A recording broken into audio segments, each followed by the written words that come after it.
Hello, this is Cathy McBreen, the president of Millionaire Corner. Thank you for watching us today.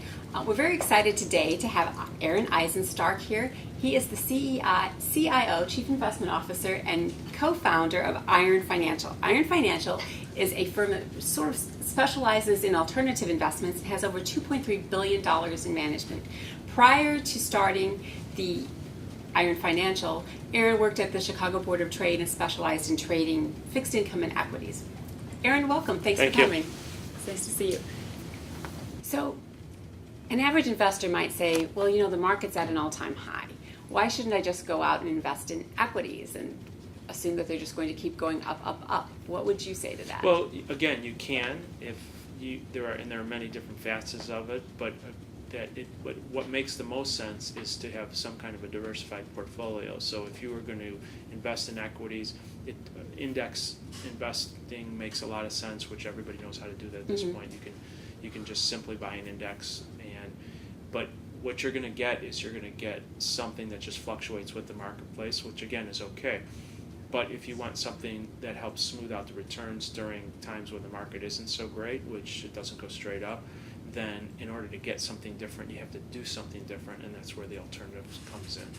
Do you have any recommendation as to, and I know this is a hard kind of assumption, how much of someone's portfolio should be invested in these types of investments? To make a difference, you really have to probably have a minimum of 10%. Okay. And we see advisors now put upwards of 30% in what you would call alternatives. And when again, I would highly recommend when you call it an alternative to be a diversifier as opposed to, well, an alternative, well, let's go into gold or commodities. Okay. Something that diversifies you is more important than that term alternative. And really the way you would look at that is look at the non-correlative aspect of it. So specifically, whatever investment you're going into, you want it to look at its correlation to your fixed income portion or your stock portfolio. Okay, great. Are there any other thoughts that you'd like to share with us as we approach June and what could happen in the next few months? I would say you have to prepare before it happens. Of course, you can't make a change as the market's panicking, because then that it doesn't really leave you a lot of choice. So I would say that it's easy to do. There's plenty of investment choices out there, and it doesn't even take a lot of dollars to invest in these types of alternatives, but to really prepare your portfolio before some kind of volatility happens. Do you anticipate that with the elections later this year that there'll be some volatility based on that, or do you think it's sort of a ho-hum kind of thing now? Well, for something like that, there's always volatility, especially since it's a two-term president coming to an end. And I think anytime you have uncertainty, there's going to be volatility. And the issue is that, again, if you're able to sleep at night easily with the volatility, or the stock market was down 50%, it doesn't bother you, then essentially you don't need anything.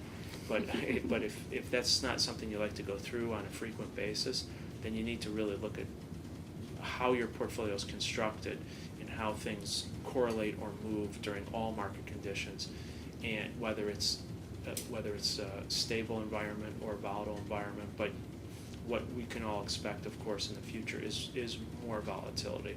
There's situations that come up that we don't even know about yet, like a Greece or something like that, where you need really some kind of a mix in your portfolio to help mitigate. And take a look at second quarter of 2013. If you were an investor that had Treasury inflation adjusted securities or protected securities like TIPS, people lost a lot of money and they thought they were protected, and interest rates went up. So because interest rates are so low, even a 1% rise can wreak a lot of havoc inside of a portfolio. So you really need to look at this way in advance of a problem happening. Do you anticipate interest rates are going to go up anytime soon?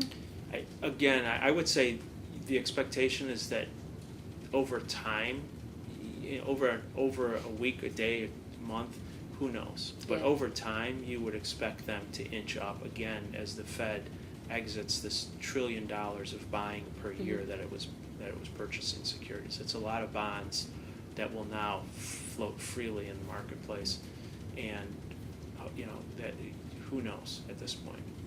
Well, thank you so much for your thoughts and spending time with us today. If any of you have any questions, We'll give you the contact information for Aaron at Iron Financial. Thanks for coming. Thank you.